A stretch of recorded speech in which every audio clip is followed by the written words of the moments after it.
Pemirsa, kembali lagi bersama saya Katarina Amelia di Wanyus Bola. Edisi kali ini kami awali dengan berita sepak bola nasional. Ex-pelatih timnas Uzbekistan Timur Kapace tengah menjadi sorotan.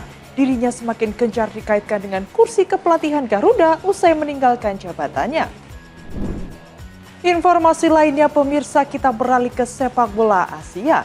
Polemik naturalisasi Malaysia terus berlanjut. Kali ini, Menpora Malaysia dengan tegas menolak untuk membantu FAM membayar denda ke FIFA.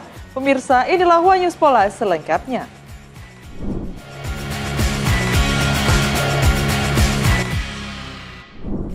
Perjuangan timnas Indonesia U17 di Piala Dunia U17 berakhir. Pasukan Garuda Asia gagal lolos sebagai peringkat 3 terbaik usai Paraguay dan Republik Irlandia bermain imbang.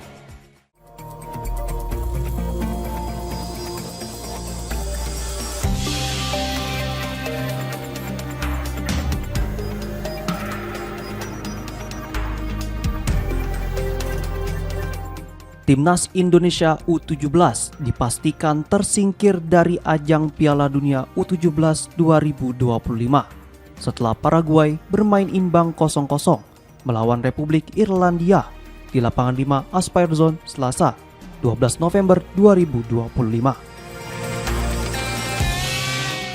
Hasil tersebut membuat Paraguay mengamankan satu tempat di babak 32 besar melalui jalur peringkat 3 terbaik.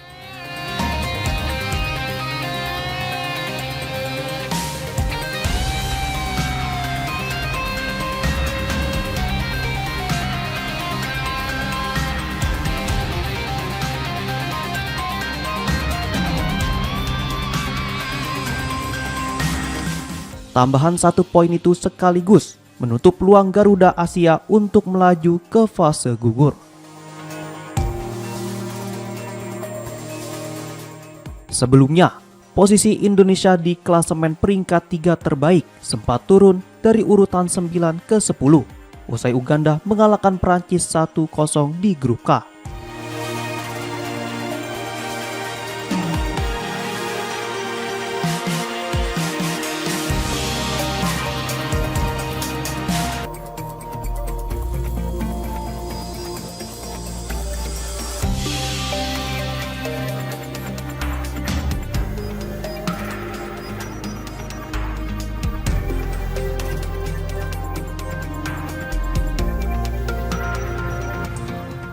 Sempat ada harapan tipis bagi Indonesia untuk lolos dengan syarat Paraguay dan Arab Saudi kalah telak, setidaknya dengan selisih 6 gol pada laga terakhir masing-masing.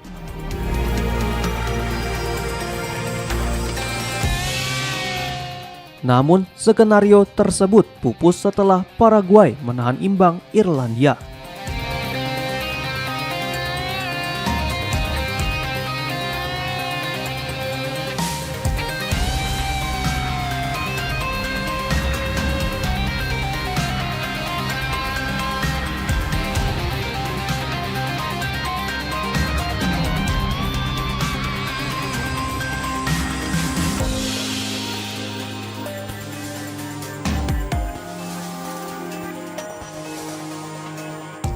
Dengan hasil itu, peluang Indonesia dipastikan berakhir. Meskipun Arab Saudi kalah dari Mali, posisi peringkat 9 tetap menjadi milik Meksiko, sehingga Indonesia tidak dapat melangkah lebih jauh.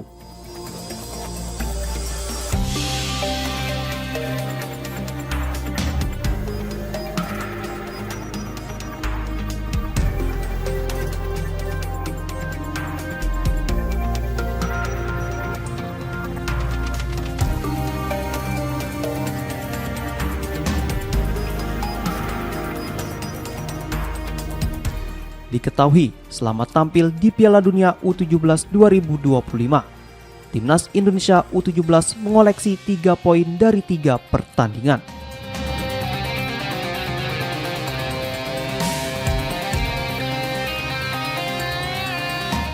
Satu-satunya kemenangan diraih saat menundukkan Honduras 2-1 pada laga terakhir grup H yang merupakan sebuah pencapaian bersejarah bagi Indonesia di ajang ini.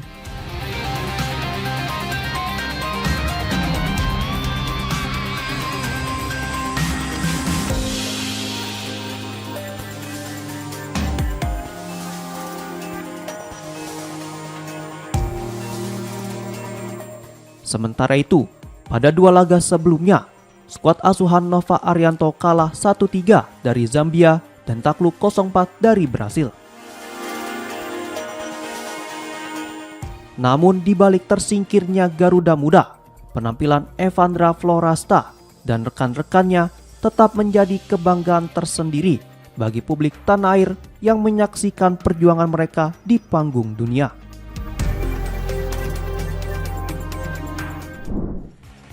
Usai tampil gemilang dalam debutnya di Timnas Indonesia U17, kiper muda Mike Rajasa mendapat pujian langsung dari pelatih Nova Arianto.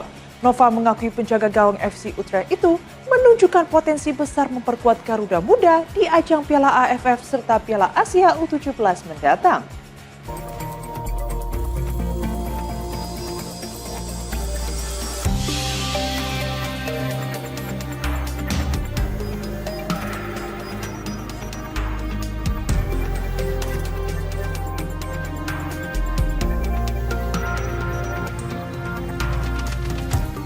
Pelatih Timnas Indonesia U17 Nova Arianto mengungkapkan kepuasannya terhadap performa debutan muda Mike Rajasa Hoppenbrouwers saat menghadapi Honduras pada laga pamungkas Grup H Piala Dunia U17 2025 di Doha, Senin 10 November 2025 malam.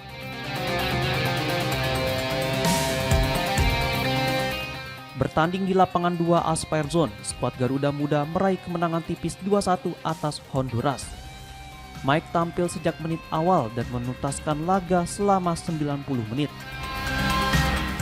Pertandingan tersebut menjadi debut perdananya di turnamen setelah 2 laga sebelumnya posisi kiper diisi oleh Dava Al-Ghasemi. Nova menilai penampilan Mike sudah sesuai dengan harapan tim pelatih. Dirinya menilai kiper muda itu menunjukkan potensi besar serta gaya bermain yang cocok dengan karakter tim. Pelatih asal Semarang itu juga menambahkan, dengan usia yang masih muda, Mike memiliki peluang besar untuk terus berkembang dan menjadi andalan tim nasional di masa depan. Kiper FC Utrecht tersebut bahkan masih memenuhi syarat untuk membela timnas U17 di Piala AFF U17 maupun Piala Asia U17 mendatang. Meski berhasil menaklukkan Honduras, kemenangan tersebut belum cukup memastikan langkah Indonesia ke babak 32 besar. Garuda Muda kini menempati peringkat ke-9 dalam klasemen mini peringkat ketiga terbaik dengan 3 poin dari selisih gol -5. Kans Indonesia masih terbuka meski tipis dan harus bergantung pada hasil Arab Saudi kontra Mali di grup L atau Paraguay lawan Irlandia di grup J.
Pemain timnas Indonesia Mauro Zylstra menunjukkan komitmen luar biasa untuk membela Garuda Muda di SEA Games 2025 Thailand. Meski turnamen tersebut tidak masuk dalam kalender FIFA, Zylstra tetap mengotot meminta restu dari klubnya agar dapat memperkuat timnas Indonesia U22.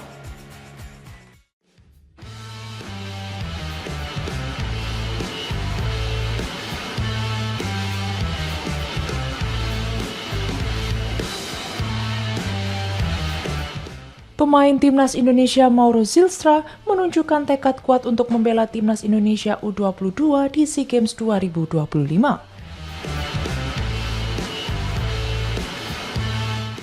Meski turnamen yang digelar di Thailand pada 9 Desember 2025 itu tidak masuk dalam agenda resmi FIFA, Zylstra tetap berusaha keras agar klubnya FC Volendam bersedia melepasnya.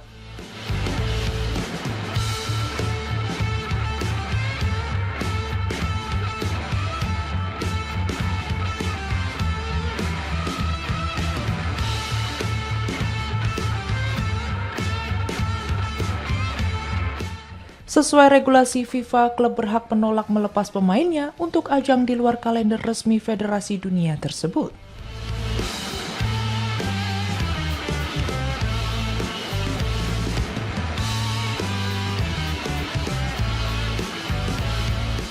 Namun hal itu tidak menyurutkan semangat Zylstra.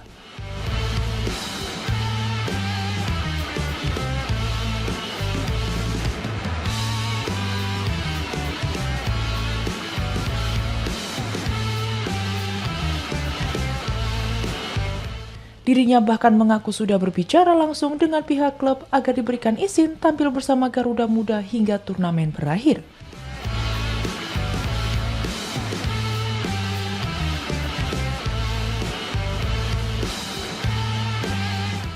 Kini, sang pemain tinggal menunggu respons dari manajemen FC Volendam.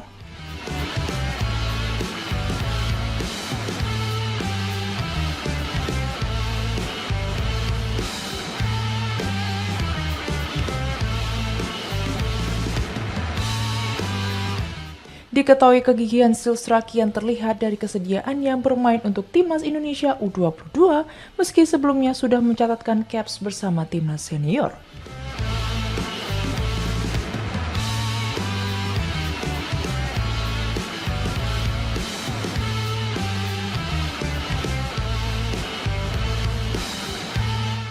Menurutnya, tampil bersama skuad muda menjadi cara terbaik untuk beradaptasi dengan gaya bermain sepak bola Indonesia.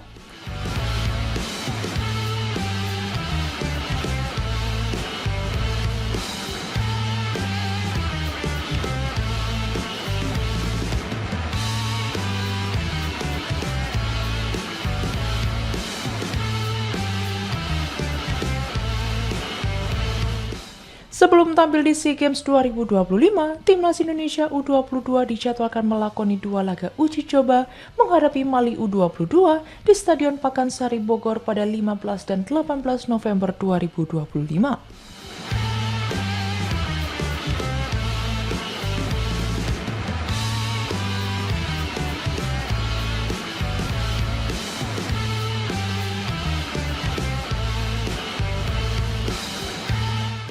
Skuad Garuda Muda dipastikan tidak akan dibubarkan usai FIFA Matchday, sehingga Zylstra memerlukan izin klub untuk tetap bergabung hingga ajang multi-event tersebut berakhir.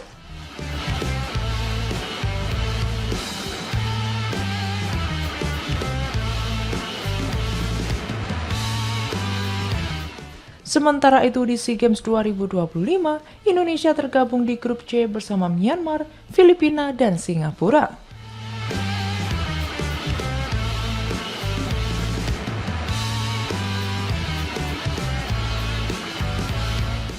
Tim asuhan Indra Syafri itu wajib finish sebagai juara grup atau runner-up terbaik.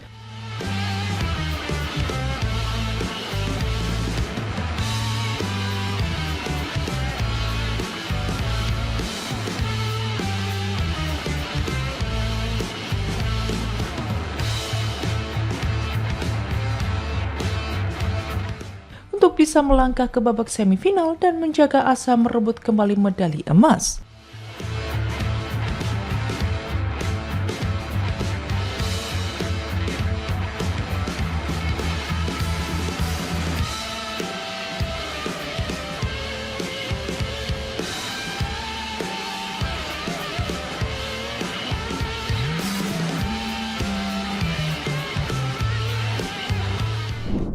Mantan pelatih Uzbekistan Timur Kapace memberi isyarat siap menangani timnas Indonesia setelah resmi meninggalkan jabatannya.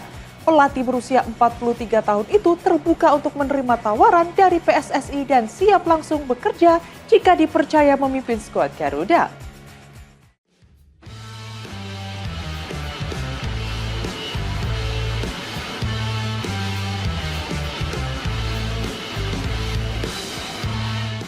Mantan pelatih timnas Uzbekistan Timur Kapace memberi sinyal kuat bahwa dirinya siap melatih timnas Indonesia.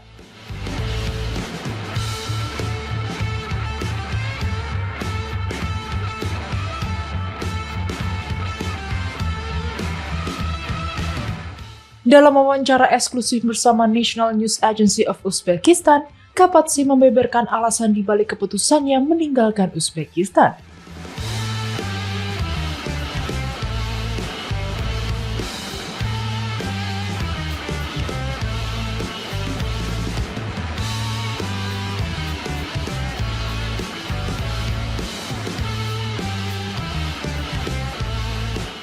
Rencana masa depannya, hingga keinginan untuk segera kembali menjadi pelatih kepala.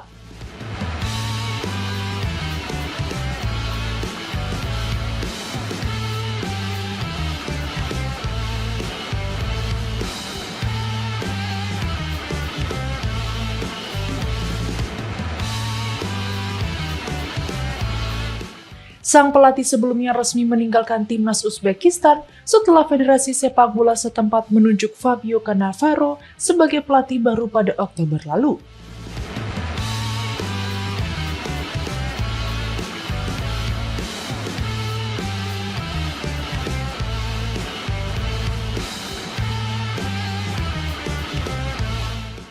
Meski sempat diminta bertahan untuk membantu proses adaptasi Cannavaro, juru taktik itu menolak dan memilih fokus melanjutkan karir sebagai pelatih utama.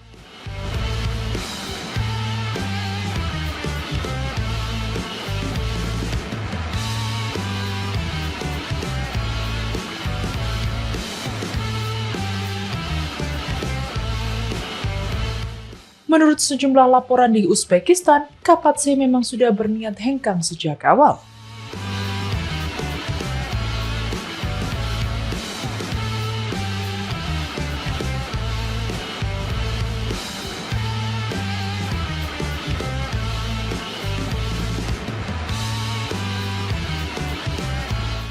Ia menolak posisi asisten pelatih karena ingin berkembang lebih jauh dan memimpin tim secara penuh.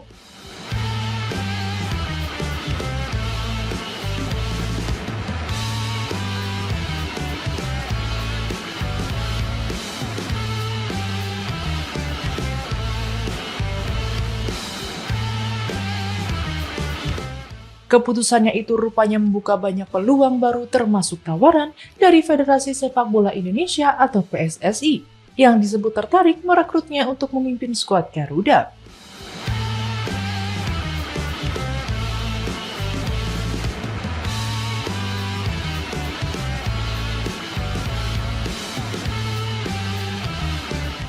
Tak hanya itu, dukungan publik Indonesia juga mengalir deras. Kolom komentar media sosial milik Kapace, terutama di Instagram, ramai oleh seruan netizen yang ingin melihatnya mendukangi timnas Indonesia.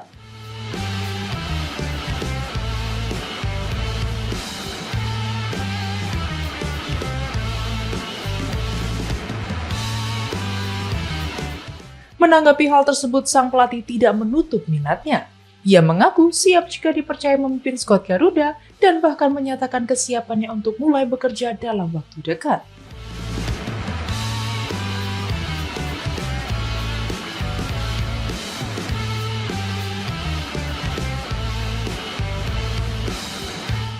Pernyataan itu semakin memperkuat rumor bahwa PSSI tengah mempertimbangkan Kapace sebagai kandidat utama pelatih baru timnas Indonesia.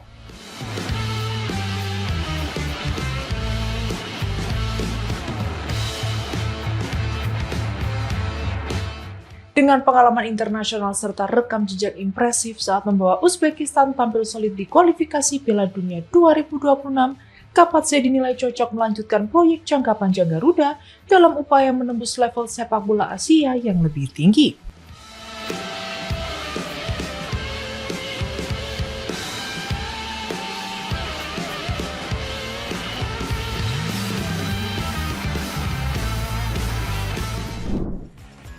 Persib Bandung tengah menjadi sorotan.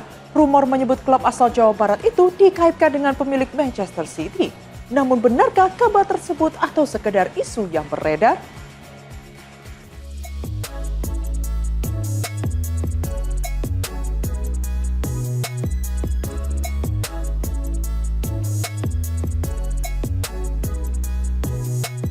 Isu ketertarikan City Football Group atau CFG, induk perusahaan yang menaungi Manchester City terhadap klub asal Indonesia, Persib Bandung, semakin santer diperbincangkan publik.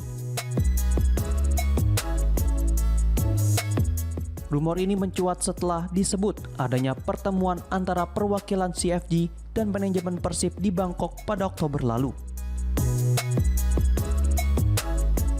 Pertemuan tersebut disebut-sebut sebagai bagian dari strategi besar CFG untuk memperluas jaringan bisnisnya di kawasan Asia Tenggara. Sebagai informasi, City Football Group telah memiliki sejumlah klub di berbagai belahan dunia, seperti Manchester City, New York City FC, Melbourne City FC, Mumbai City FC, Yokohama F. Marinos, Girona FC, hingga Palermo FC. Namun sejauh ini, kawasan Asia Tenggara belum masuk dalam portofolio kepemilikan mereka. Disinilah nama Persib Bandung muncul sebagai kandidat potensial yang dianggap ideal untuk ekspansi CFG di wilayah tersebut. Daya tarik Persib Bandung dinilai cukup kuat. Klub berjuluk Maung Bandung itu memiliki basis supporter terbesar di Indonesia. Kondisi finansial yang stabil serta nilai komersial yang terus meningkat seiring performa apik mereka di kancah Asia. Penampilan impresif Persib di ajang AFC Champions League 2, termasuk kemenangan dramatis 3-2 atas Langor FC di Malaysia, disebut menjadi momentum yang menarik perhatian CFG.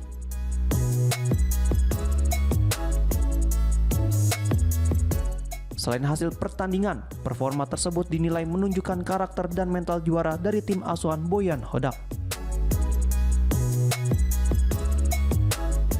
Pelatih asal Kroasia itu dikenal mampu membangun semangat juang tinggi di skuadnya.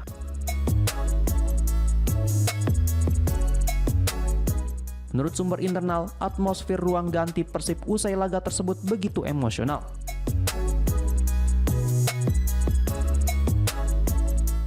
Hodak memberikan motivasi keras di jeda babak pertama yang kemudian membakar semangat para pemain untuk bangkit dan meraih kemenangan penting di laga tandang itu.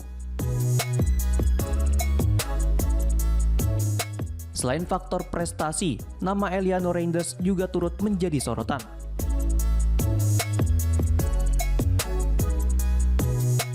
Penampilan gemilangnya bersama Persib bahkan ramai diperbincangkan di Belanda, terutama karena dukungan keluarga besarnya.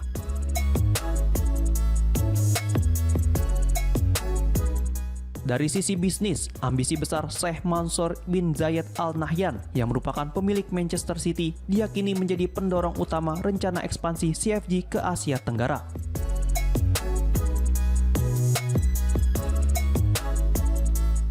Dengan kekayaan luar biasa, Sheikh Mansour disebut ingin menjadikan CFG sebagai kekuatan global yang dominan, termasuk di kawasan ini.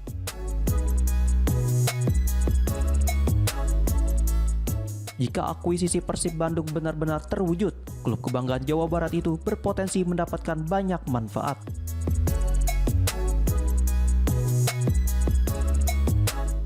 Mulai dari manajemen berstandar internasional, teknologi latihan modern, hingga jaringan scouting global yang dapat meningkatkan kualitas tim secara signifikan.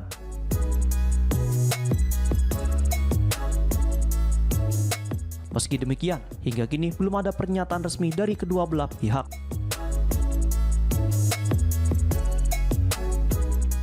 Namun sejumlah sumber menyebut bahwa hubungan antara CFG dan Persib Bandung tinggal menunggu waktu untuk diumumkan secara resmi.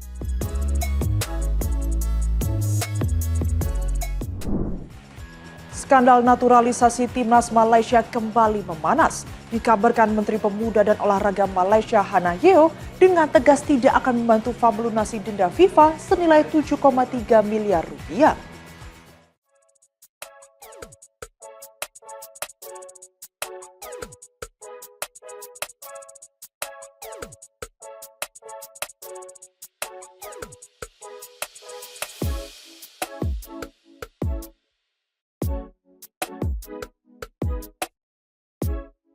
Skandal naturalisasi pemain di tubuh timnas Malaysia terus menjadi sorotan publik setelah muncul kabar bahwa pemerintah Malaysia membantu Asosiasi Sepak Bola Malaysia atau FAM membayar denda yang dijatuhkan FIFA.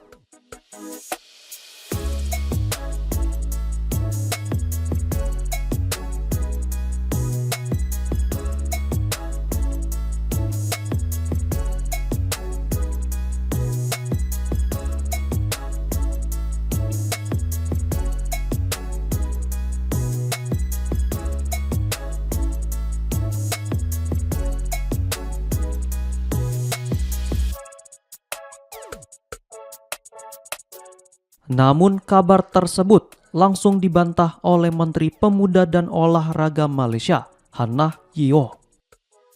Sebelumnya, FAM dijatuhi sanksi oleh FIFA akibat pelanggaran dalam proses naturalisasi 7 pemain yang tidak memiliki garis keturunan Malaysia.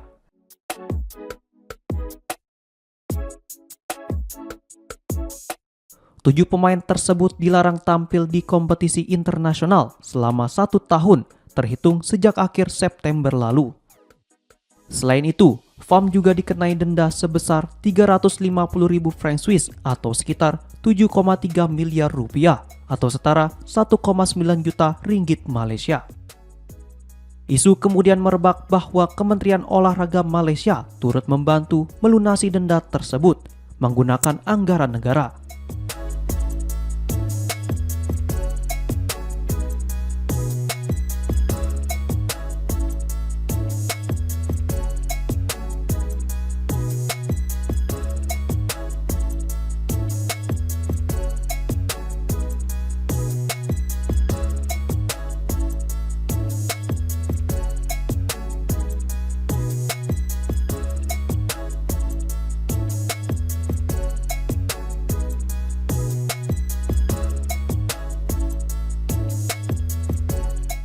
Pasalnya, pemerintah Malaysia sebelumnya telah mengalokasikan dana sebesar 15 juta ringgit untuk operasional tim nasional menjelang kemungkinan keikutsertaan di Piala Asia 2027. Menpora Hannah Yeoh dengan tegas membantah kabar tersebut.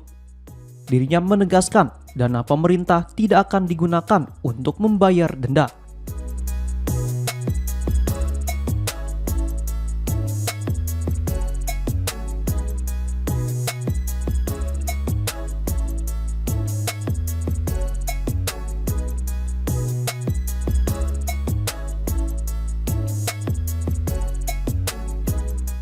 Hannah juga menegaskan pemerintah tidak akan ikut campur dalam urusan internal FAM. Menurutnya, keterlibatan pemerintah justru berpotensi memicu sanksi tambahan dari FIFA karena dianggap sebagai bentuk intervensi negara terhadap Federasi Sepak Bola Nasional.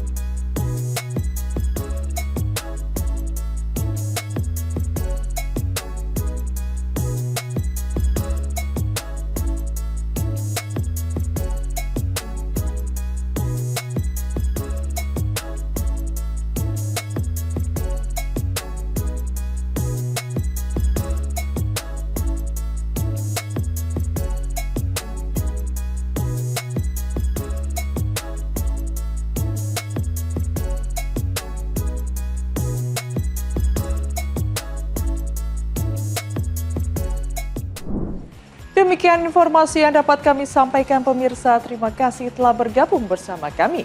Saya Katarina Amelia dan seluruh tim yang bertugas mengucapkan sampai jumpa di One News Bola berikutnya. Setiap hari pukul 8:30 malam hanya di kanal YouTube TV One News.com.